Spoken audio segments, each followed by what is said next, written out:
Во античкиот град Баргала е пронајдена резба во дрво на која се представени луѓе, лавови и геометриски декорации од крајот на 4 век.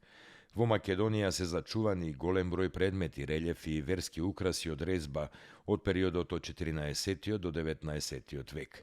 Најпознати школи во тој период во Македонија биле Прилепско-Слепченската во 15 и 16 век и Дебарско-Охридската во 19. Најпознати сочувани дела се иконостасите во црквите Свети Јован Бигорски кај Дебар и Свети Спас во Скопје. Покрај тоа и побогатите куќи биле украсувани со мотиви од резба.